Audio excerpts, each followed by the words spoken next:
Graça e paz. Vamos abrir a palavra em Mateus capítulo 5. Vamos, pela graça de Deus, meditar um pouco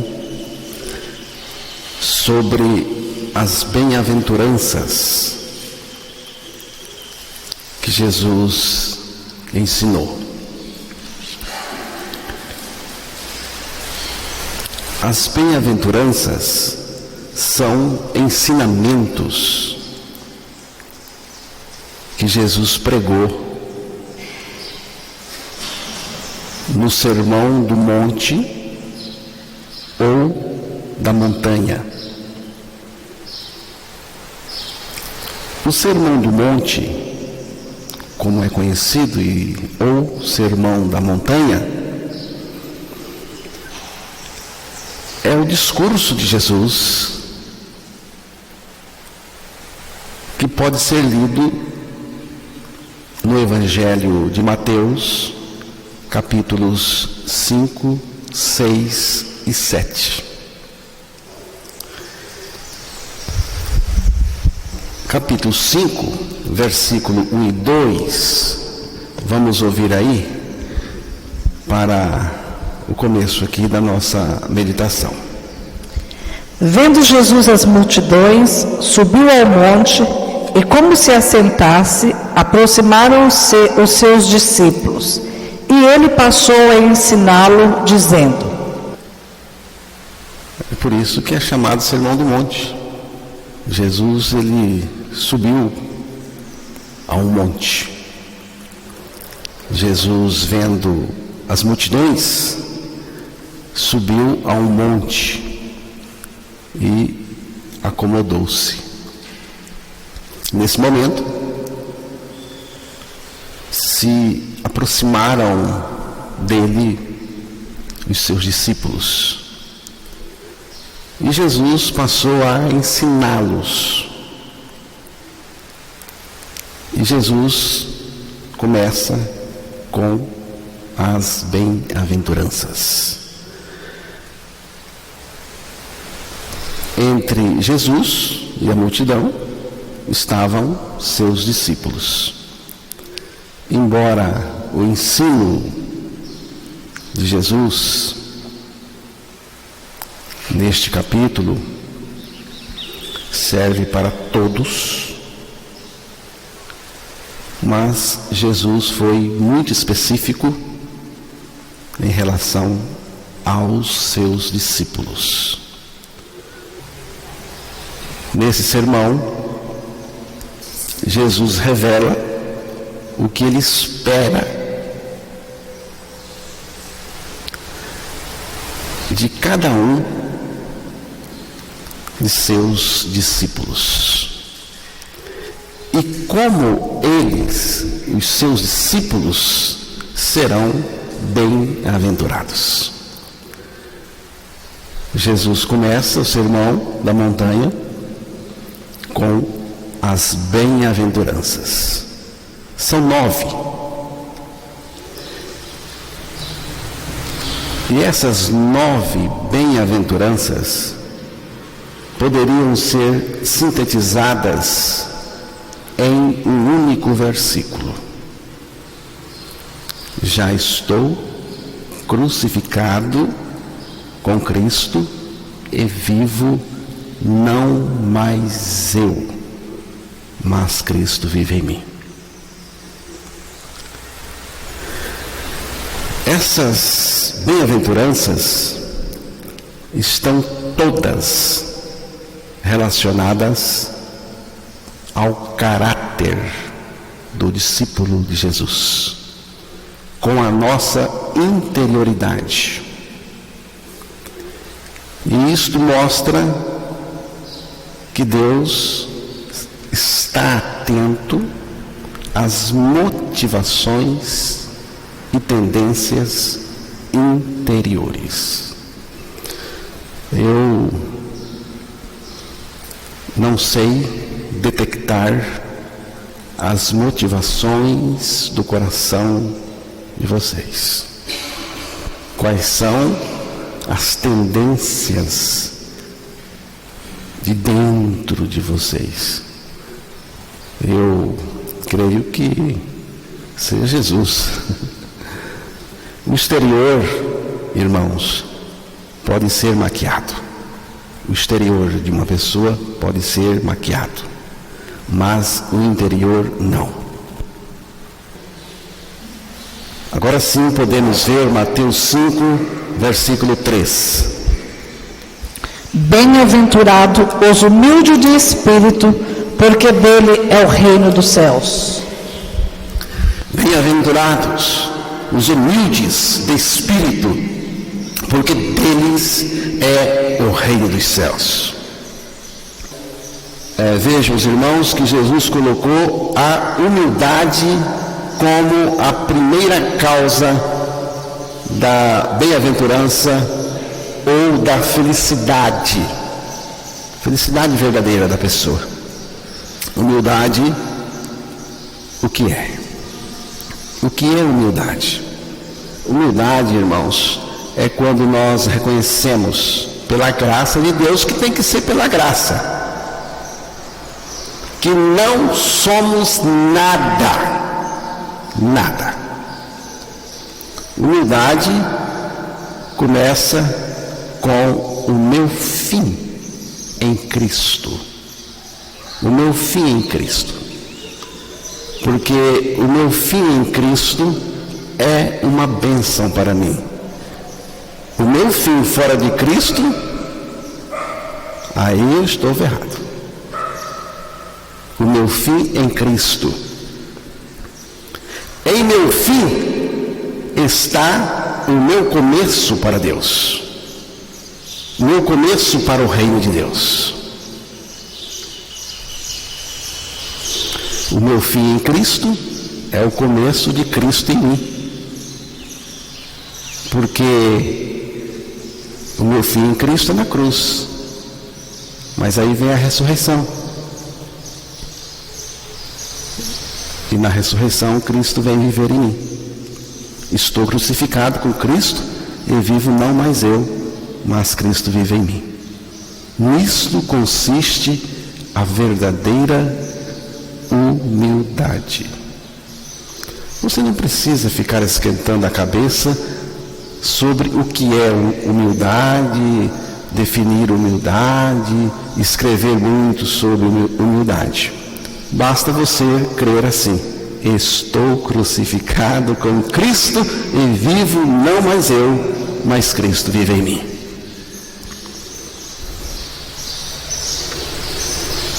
Eu sou mais eu. É o lema do orgulhoso. Não mais eu, mas Cristo em mim é a verdadeira humildade. É o princípio que faz tudo funcionar na vida espiritual. Irmãos, o mundo é o contrário da humildade em Cristo. O mundo é soberbo. 1 João, capítulo 2, verso 15 e 16.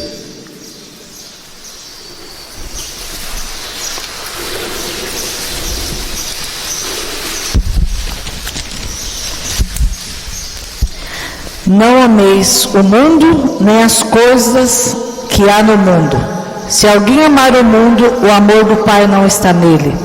Porque tudo que há no mundo, a concupiscência da carne, a concupiscência dos olhos e a soberba da vida, não procede do Pai, mas procede do mundo. João, o apóstolo, sintetizou tudo que há no mundo, em 3 coisas. Ele falou que tudo que há no mundo é paixões da carne, paixões da carne, desejo dos olhos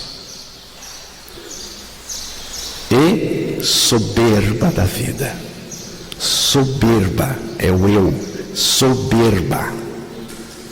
O mundo é soberbo.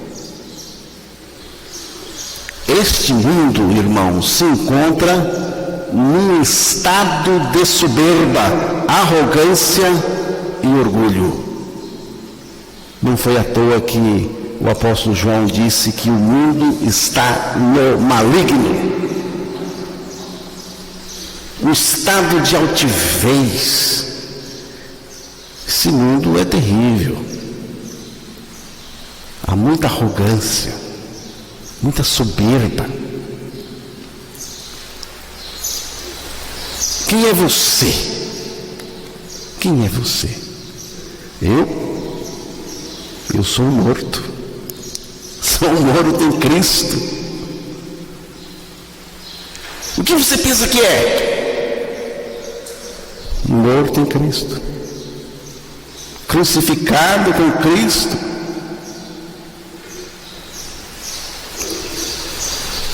Mas eu não tenho sangue de barata. Meu irmão, o sangue que conta é o sangue de Cristo, que foi derramado na cruz por nós. Mas com tanta soberba, o seu sangue não é de barata, é de cascavel, é de serpente. Que conceito você tem de si mesmo? Que conceito nós devemos ter de nós mesmos?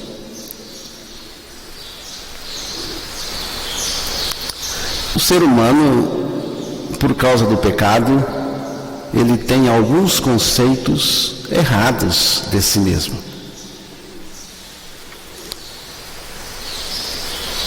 Marcos 9, 33 e 34.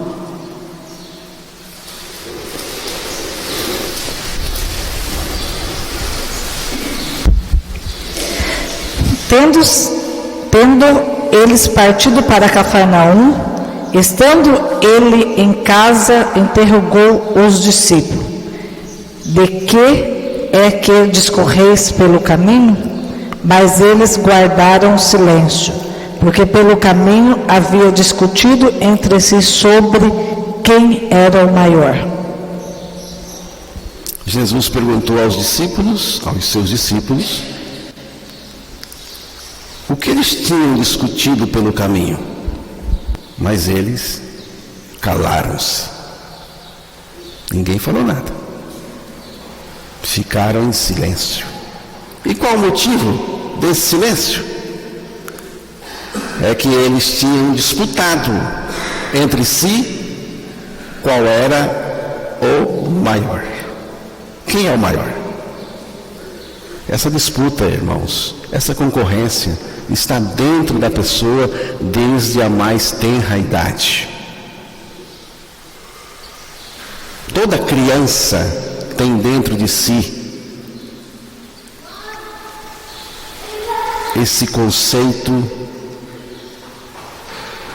de quem é o maior, esse conceito de grandeza. Não é assim? Uma criança não aceita ser diminuída. Ela tem que ser sempre maior do que a outra. Ela não disfarça. Quem disfarça é o adulto.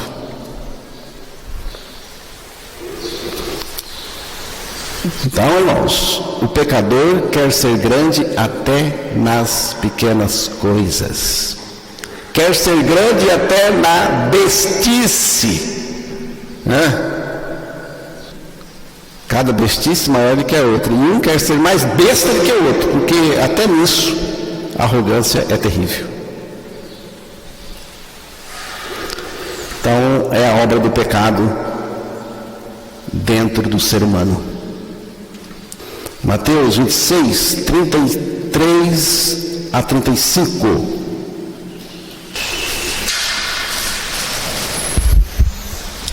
Disse-lhe Pedro: ainda que venha a ser um tropeço para todos, nunca o serás para mim. Replicou-lhe Jesus: em verdade te digo que nesta mesma noite, antes que o galo cante, tu me negarás 3 vezes. Disse-lhe Pedro: ainda que me seja necessário morrer contigo, de nenhum modo te negarei. E todos os discípulos disseram o mesmo. Viu? Que conceito é este? Que conceito é esse aí? É o conceito de que eu me basto, eu me garanto. Pedro, em seu arrobo de grandeza, assim, eu me garanto, eu sou o cara, ele disse isso. Mas ele estava enganado e descobriu depois. Jesus disse: sem mim nada podeis fazer. Nós temos que apostar todas as nossas fichas, não em nós mesmos. Eu não aposto, não. Eu aposto em Jesus. Ele vivendo em mim.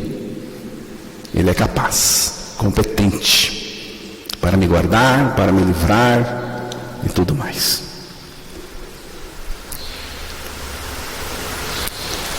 João 18, verso 11, me parece. Mas Jesus disse a Pedro: mete a espada na bainha, não bebereis porventura o cálice que o Pai me deu?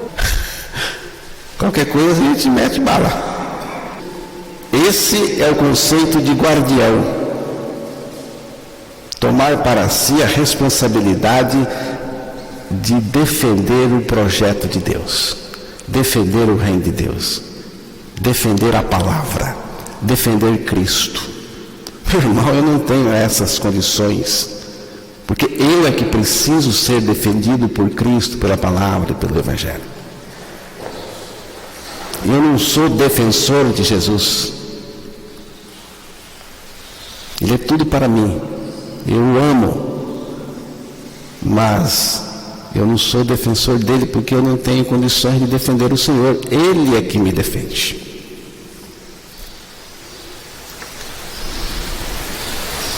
A igreja, irmãos, não depende de nada. Eu queria que vocês entendessem isso, porque tem hora que eu acho que tem irmão que pensa que eu tenho que defender a igreja, e que nós temos que defender a igreja, porque senão ela acaba. Então, meu irmão, escute o que eu vou lhe dizer. Por favor, preste atenção. Preste atenção. O que Jesus disse? Eu edificarei a minha igreja. E as portas do inferno não prevalecerão contra ela. Ponto final. É Ele. A igreja depende somente de Cristo. A igreja de Cristo não precisa de política e nem de políticos para defendê-la.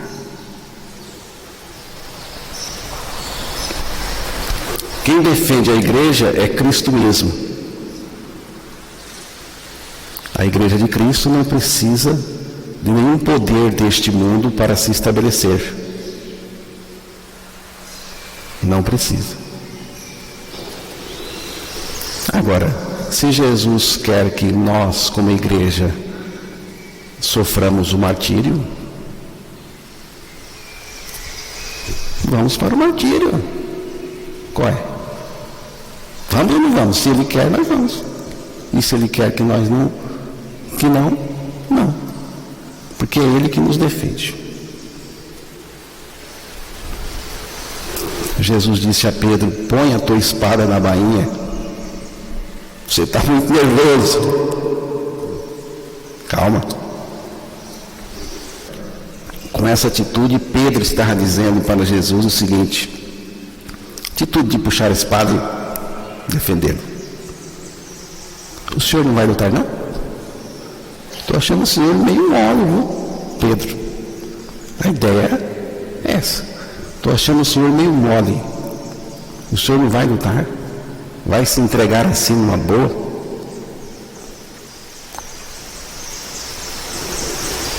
Essa vocação de lampião evangélico, de patriótico cristão, defensor da causa, corra disso. Não termina em boas coisas. Jesus disse: mete a tua espada na bainha. O que ele estava dizendo? Eu pedi sua ajuda, seu intrometido? Eu pedi para você alguma coisa? Mateus 16, 22. E Pedro, chamando-o à parte, começou a reprová-lo, dizendo: tem compaixão de ti, Senhor. Isso de modo algum te acontecerá. Esse é o conceito de consultor, né? Consultor. O senhor precisa se aconselhar comigo, Jesus. O senhor precisa se aconselhar comigo. Por quê? Porque eu sou sabichão. Eu sei tudo. Essa atitude de ensinar Deus. Impressionante. Tem crente que quer ensinar Deus.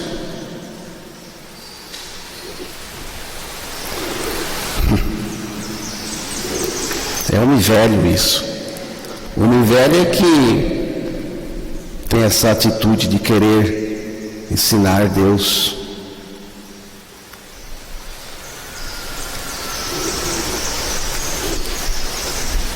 Então, irmãos, essa atitude de sabe tudo é uma atitude arrogante, soberba. Não tem nada de humildade, porque nós estamos na bem-aventurança que fala da humildade.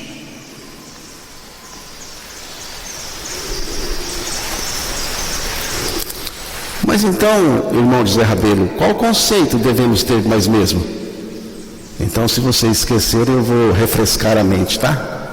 Já estou crucificado com Cristo e vivo, não mais eu, mas Cristo vive em mim.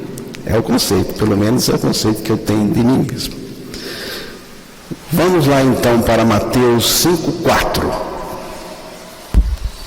Bem-aventurados que choram, porque serão consolados.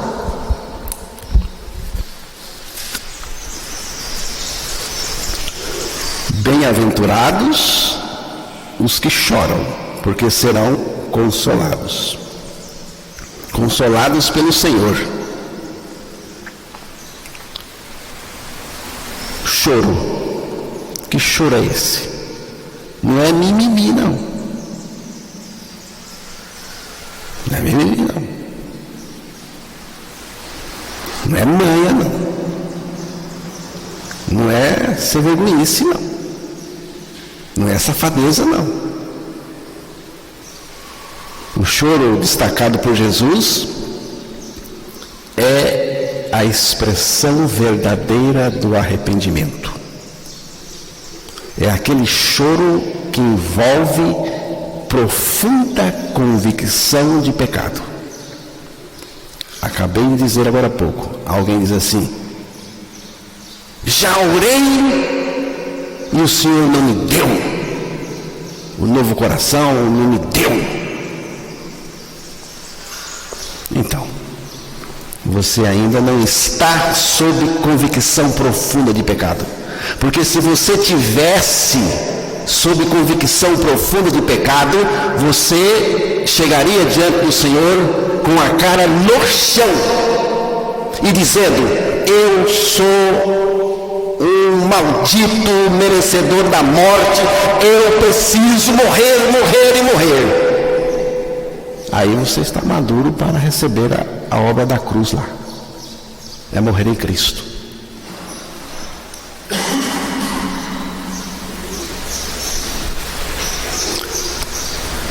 Entenderam? Então, arrependimento, quando uma pessoa chegou ao estado de arrependimento produzido pela própria graça de Deus, está madura. Está madura, está pronta para ouvir a mensagem da cruz, aceitar, morrer e ser feliz. O choro também tem a ver com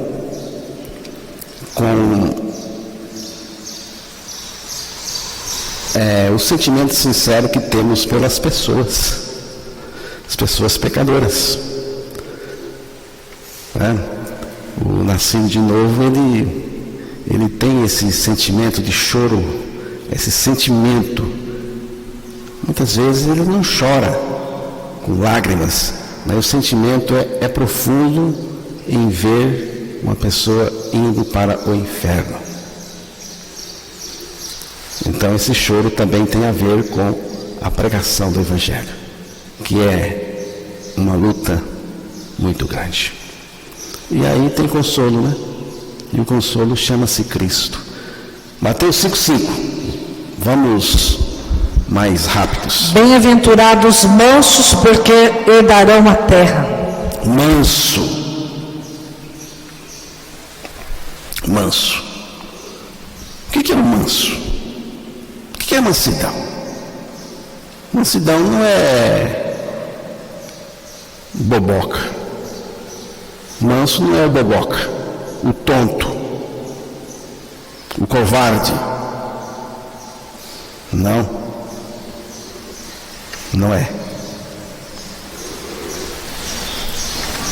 Manso é aquela pessoa crucificada com Cristo e Cristo vive nela. E a vida mansa de Cristo se manifesta através dela. Ela tem condição até de matar, se quisesse,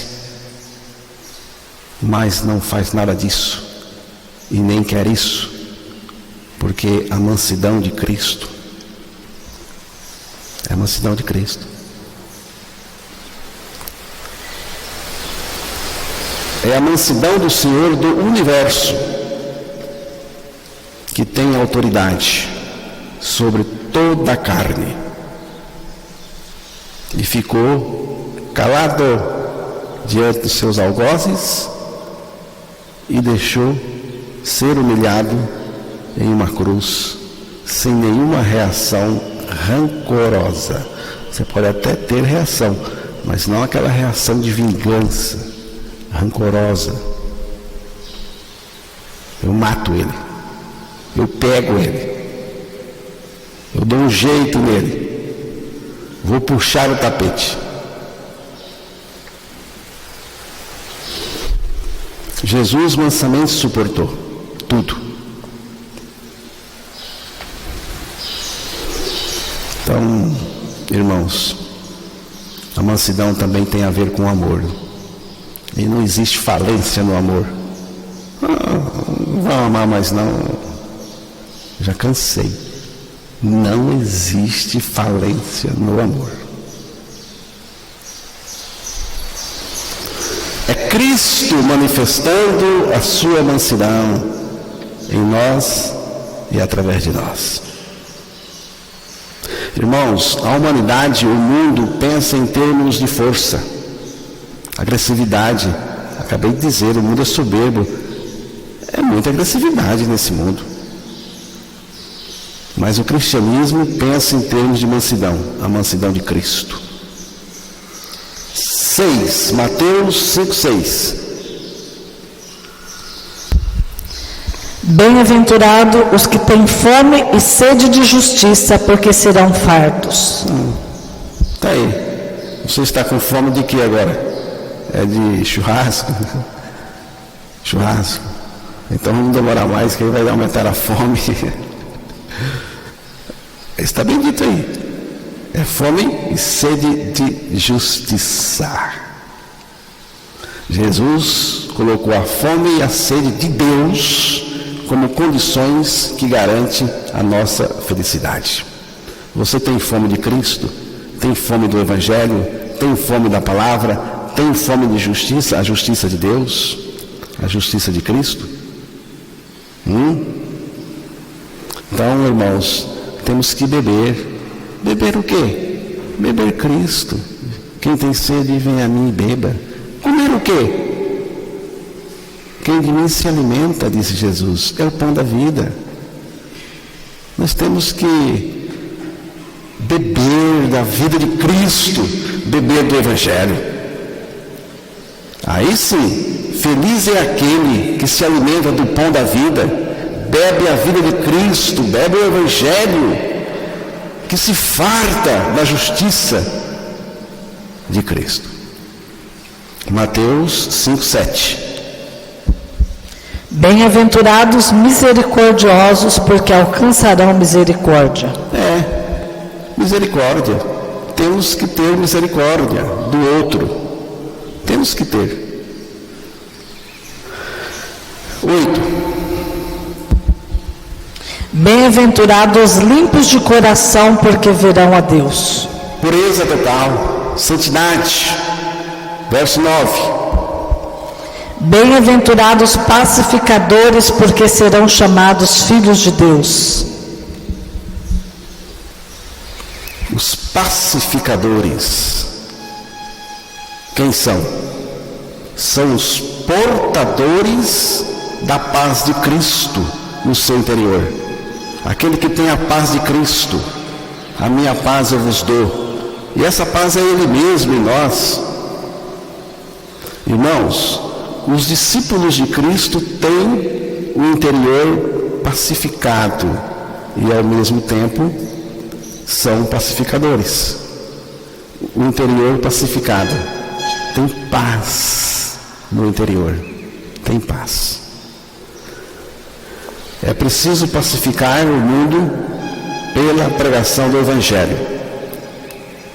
As pessoas. Finalmente,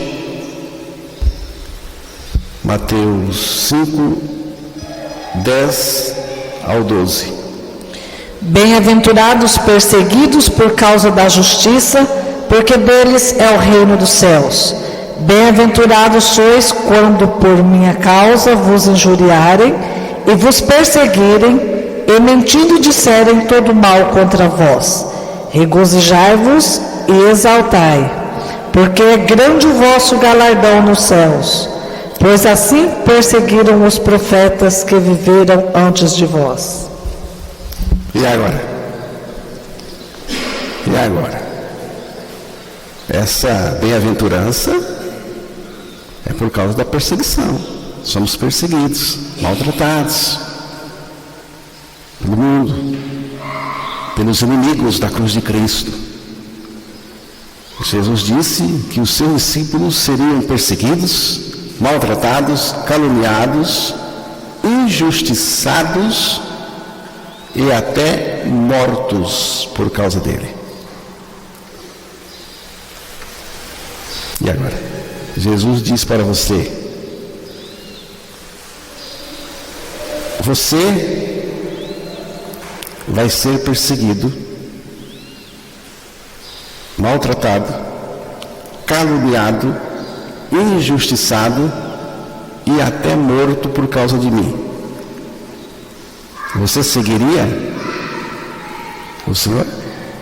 Você seguiria alguém que lhe dissesse isso? Seguiria?